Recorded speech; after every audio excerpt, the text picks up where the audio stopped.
पुन्हा एकदा न्यूज तर आपण बघ अरुण गवळीची मुलगी जी आहे तिचा देखील पराभव झालेला आहे. अरुण गवळीच्या मुलीचा पराभव झाल्याचा आपण बघतोय.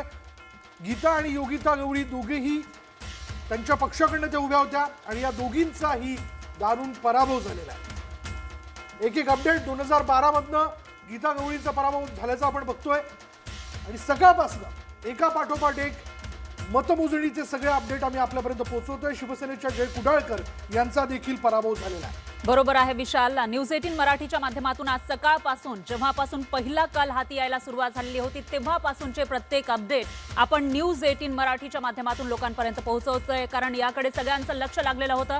तब्बल 8-9 वर्षानंतर झालेल्या या निवडणुका आणि या निवडणुकांचा निकाल नेमका कसा असेल, एकतर उत्सुकता या निवडणुकीविषयी होतीच.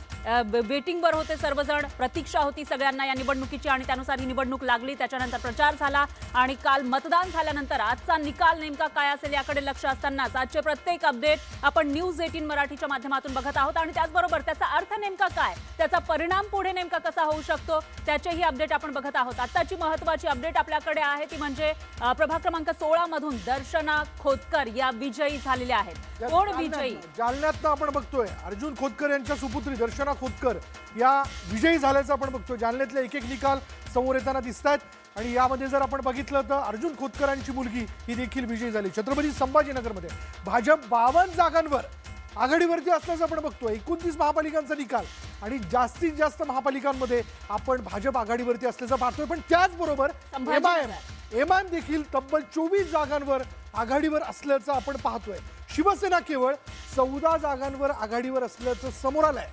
बरोबर आहे विशाल. एकूणच छत्रपती संभाजीनगरचं हे चित्र आहे. या ठिकाणी काटेकी टक्कर पाहायला मिळाली होती.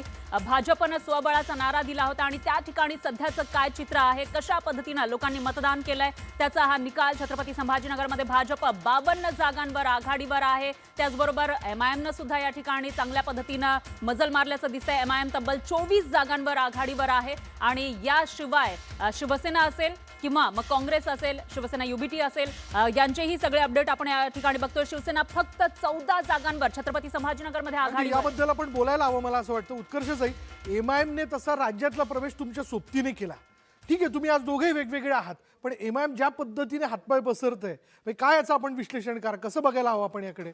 मला वाटतं जे धार्मिक ध्रुवीकरण झालेलं आहे ह्या इलेक्शनमध्ये सगळ्याच लहान मोठ्या नगरपालिकेमध्ये तिथे एमआयएमनी जास्तीत जास्त उपयोग करून घेतला आहे. कारण त्यांच्या सोबत असलेला जो कार्यकर्ता तो खरं तर नाराज होता. आपण बघितलं ज्या पद्धतीने इम्तियाज जलील साहेबांना तिथे मारहाण करण्याचा प्रयत्न झाला. त्यामुळे तो नाराज असतानाही कॉमन जो मुस्लिम वोटर आहे तो त्यांच्या सोबत राहिला. दोन गोष्टी अजून इथे मी माग करू इच्छिते. एकतर लोकसभेच्या काळामध्ये जेव्हा काँग्रेस आणि उद्धव ठाकरे बाळासाहेब गट जो एकत्र लढला तेव्हा काँग्रेसची जी मुस्लिम मतं होती ही त्यांना ट्रान्सफर झाली.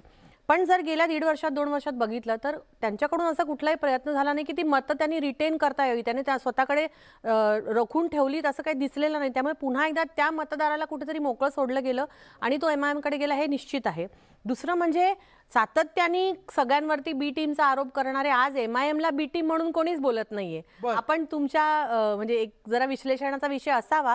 कारण जर ती मतं फुटली नसती, ती जर काँग्रेस किंवा वंचित किंवा इतर कोणाकडे गेली असती तर बीजेपीला पुन्हा एकदा कुठेतरी डेंट झाला असता हे आपण लक्षात घेतलं पाहिजे. पण मग ताई एमआयएम ज्या प्रकारे म्हणजे मुंबई महापालिकेत देखील त्यांचा काही जागांवरती जोर दिसून येतोय, काही जागा त्यांनी निवडून आणल्या, ठाण्यात इव्हन त्यांनी आघाडी निवडलंय. अशा वेळी म्हणजे काय नेमकं कोण कारणीभूत आहे? एक लक्षात घ्या, जसं ताई म्हणाल्यात की मुस्लिम लोकसभेला ही मतं उबाठाकडे वळली होती, परंतु उबाठाने ती मतं ठेवण्यासाठी काही केलं नाही. बरं, मराठी हा विषय त्यांनी एवढा घेतला की ही मुस्लिम मतं त्यांच्याकडून बाजूला गेली. काँग्रेसमध्ये म्हणावं तर काँग्रेसने काहीही प्रयत्न केला नाही. म्हणजे जे काही त्यांचे निवडून आले ते त्यांच्या पूर्व पुण्याईवरून निवडून आलेत. काँग्रेस 150 जागा लढले आणि किती त्यांना मिळाले? 14. बरं, काय स्ट्राईक रेट आहे? म्हणजे एवढा भयंकर वाईट परिस्थिती असताना त्यांनी काही प्रयत्न केले नाही. जे आले ते त्यांच्या पुण्याईवर आले. पक्ष म्हणून त्यांनी काहीही मदत केलेली नाही. बरं, ठीक आहे. फरा